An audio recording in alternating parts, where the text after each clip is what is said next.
Hello friends, तो कैसे हैं आप लोग। आज मैं आपको एक भूत की कहानी सुनाऊंगी। अगर आपको अच्छी लगे तो लाइक, शेयर एंड सब्सक्राइब कर दीजिएगा।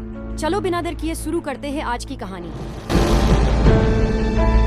शहर के बाहरी इलाके में एक पुराना और सुनसान हवेली थी जिसे लोग कोठी नंबर 13 कहते थे। उस हवेली के बारे में कई डरावनी कहानियां मशहूर थीं, लेकिन सबसे रहस्यमयी थी गुड़िया की मौत की कहानी। कहते हैं कि बरसों पहले उस हवेली में रहने वाले रॉय परिवार की एक 7 साल की प्यारी बच्ची गुड़िया अचानक लापता हो गई थी।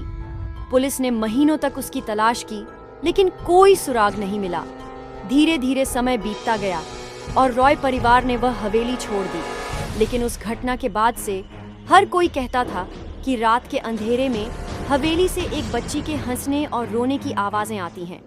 इस कहानी को चुनौती देने के लिए नीलम, आकाश और रोहित नाम के 3 दोस्त एक दिन उस हवेली में गए। नीलम को रहस्यमयी कहानियों में बहुत दिलचस्पी थी, जबकि आकाश और रोहित सिर्फ उसका साथ देने आए थे। हवेली के अंदर घुसते ही एक अजीब सी ठंड ने उन्हें घेर लिया। वहां का सन्नाटा डरावना था। चारों तरफ धूल जमी हुई थी और दीवारों पर दरारें पड़ी थीं। यह जगह तो वाकई डरावनी लग रही है, आकाश ने फुसफुसाते हुए कहा। डरना नहीं, बस ध्यान रखो कि हम साथ रहें, नीलम ने आत्मविश्वास से कहा। वे सभी एक बड़े हॉल में पहुंचे। अचानक रोहित की नजर फर्श पर पड़ी एक पुरानी गुड़िया पर गई। गुड़िया का चेहरा टूटा हुआ था और उसके कपड़े फटे हुए थे। जैसे ही रोहित ने उस गुड़िया को उठाया, एक जोरदार हवा का झोंका आया और कमरे की सारी खिड़कियां खुद ब खुद बंद हो गईं। तीनों घबराकर एक दूसरे के पास खड़े हो गए। तभी अचानक हॉल के कोने में से किसी के गुनगुनाने की आवाज आई। नीलम ने टॉर्च की रोशनी उस दिशा में डाली। उन्हें एक सफेद कपड़े पहने बच्ची का धुंधला सा साया दिखा। वह धीरे धीरे उनकी तरफ बढ़ रही थी।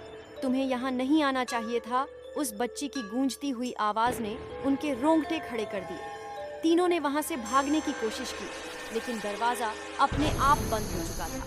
हमने कुछ नहीं किया, हमें जाने दो, नीलम ने चीखते हुए कहा। गुड़िया के साये ने भयानक हंसी के साथ कहा, कोई भी यहाँ से नहीं जाता। मैं आज भी इस हवेली में कैद हूँ। मुझे यहाँ धोखे से मारा गया था। मेरे अपने ही रिश्तेदारों ने मुझे इस हवेली में बंद कर दिया था और फिर जहर दे दिया। तीनों की सांसें अटक गईं। तुम्हें शांति कैसे मिलेगी? नीलम ने हिम्मत करके पूछा। मुझे बस न्याय चाहिए। मेरी गुड़िया को वापस मेरे पास रख दो और उस कमरे की खिड़की खोल दो जहाँ मेरी आत्मा कैद है, गुड़िया ने कहा। नीलम ने साहस दिखाते हुए गुड़िया को वापस उसी जगह पर रख दिया जहाँ से रोहित ने उसे उठाया था। फिर उसने खिड़की खोल दी। अचानक एक तेज रोशनी फैली और हवेली में शांति छा गई। गुड़िया का साया धीरे धीरे गायब हो गया। दरवाजा अपने आप खुल गया। तीनों ने दौड़ते हुए हवेली से बाहर निकलकर राहत की सांस ली। उस दिन के बाद से हवेली में किसी तरह की अजीब आवाजें नहीं सुनी गईं। नीलम ने सीखा कि कभी कभी आत्माओं को केवल न्याय और शांति की जरूरत होती है। आज भी लोग कहते हैं कि हवेली नंबर 13 की कहानी सुनने के बाद वहां जाने की हिम्मत कोई नहीं करता, लेकिन नीलम, आकाश और रोहित के लिए वह एक ऐसा अनुभव था जिसे वे कभी नहीं भूल सकते।